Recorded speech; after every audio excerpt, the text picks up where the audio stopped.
کیا پیسہ خوش کرتا ہے انسان کو؟ Does money buy happiness? That's the question. Money does not make you happy. Making money makes you happy. یہ دونوں چیزیں آپس میں کنفیوز نہیں کرنی ہمیں. یہ بہت بڑی سائنس اس کے پیچھے. ہماری نیورو کیمسٹری ڈیزائن ہی ایسی ہوئی ہے. جیسے ہی آپ کے پاس پیسہ آ جائے گا, you will go into depression. And that's not just my opinion. That's evident from all the billionaires who are actually taking antidepressants right now. It's not about کہ وہ چوری نہ ہو جائے. یہ والے معاملہ, یہ وہ علی بابا والا کہانی نہیں ہے ان کے ساتھ, جیف بیزوس کے ساتھ.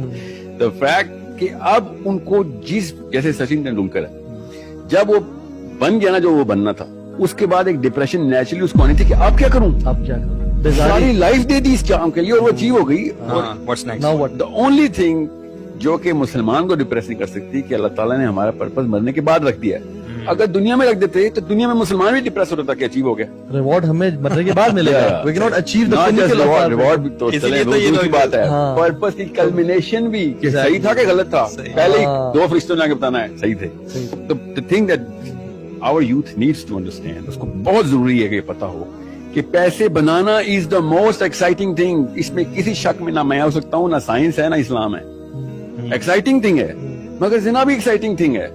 Exciting is not the reason why we are going to be doing anything. But the fact that it is exciting is not deniable. Irrefutable ہے وہ کہ میں زیادہ سے زیادہ کی ایفرٹ کر رہا ہوں, کلمینیشن ہو رہی ہے, سینس آف اچیومنٹ پوری ہوتی ہے, اگلی اسٹیپ پہ آ جاتا ہوں. But the point Prophet صلی اللہ علیہ وسلم made was کہ ابن آدم کا پیٹ صرف قبر کی مٹی بھر سکتی ہے. جب ایک سونے کا پہاڑ کی سرچ کرتا ہے, جب وہ مل جاتا ہے تو وہ دوسرے سونے کی پہاڑ کی درجے میں نا یہ رزق کی اسٹرگل نہ ہوتی. جس یوز کو بھی کنفیوژن ہے میں اس کو بتا دوں تو آپ ابھی ایک ڈائپر بھی نہ بنا سکے ہوتے. بالکل دنیا میں اگر رزق کی اسٹرگل نہ ہوتی تو آپ کسی بھی لیول کے اوپر کوئی مسجد کے اوپر دیوار بھی نہ بنا سکے ہوتے, جیسے مولوی صاحب بھی سن رہے ہوتے. Because of this conflict between the classes and between the conflict between you and yourself, you went into the game. Imagine کریں, ایک سیکنڈ کے لیے امیجن کریں کہ دنیا میں ہر بندے کے پاس ہر وقت کی روٹی, ہر وقت کا کپڑا, ہر وقت کا مکان ہے. ایک سیکنڈ کے لیے امیجن کریں تو ڈپریشن کا دورہ پڑے گا کہ پھر آپ کیا کروں.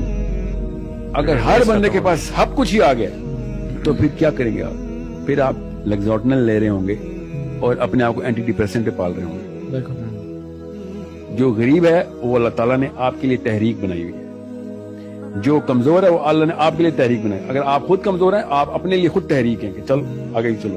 اللہ تعالیٰ نے اس نظام کو تدریج کے ساتھ آگے لے جانے کے لیے یہ کانفلکٹ خود بنایا ہوا ہے. ہم سمجھ رہے ہیں کہ رزق کا کانسیپٹ بھی ہمارا ہے یا پھر انسانوں نے آپس میں بنا لیا. The need itself of the human being is the determinant of the success and progress of the human being. And that's exactly what most people don't get. کہ وہ کہتے ہیں سب کچھ سارے کو مل جائے, ورلڈ پیس ہو جائے. حضرت عیسیٰ کے بعد ورلڈ پیس ہو جانا ہے, سب کو پتہ ہے, حدیث ہے. اور ان کے 40 سال بعد انسانوں نے دوبارہ تباہی مچا دی کہ ہمیں یہ ورلڈ پیس نہیں چاہیے. We want the hierarchy of competence to manifest all that. Because جنت کے راجکمار ہمیشہ ٹاپ آف دا ٹاپ جانا چاہتے ہیں. ان کو ساری دنیا چاہیے, ہر انسان کو سب کچھ چاہیے. Everybody wants everything. Because یہ ہماری پروجنی کے اندر ڈیزائنڈ ہے. ظاہر ہے جنت میں سب کچھ ہی ہونا ہے ہمارے پاس. اب اسی لیے میں کہہ رہا ہوں پیسہ لے کے آنے میں آپ کو تسکین ہو سکتی ہے. پیسہ آ گیا اس کی کوئی تسکین کا لیول نہیں. Sorry, it is going to have a half life, اور آپ اسی ڈپریشن میں جائیں گے جس ڈپریشن میں ہر وہ بندہ جاتا ہے کہ جس کا پرپز جو ہے نا وہ مرنے سے پہلے کہیں پہ سیٹ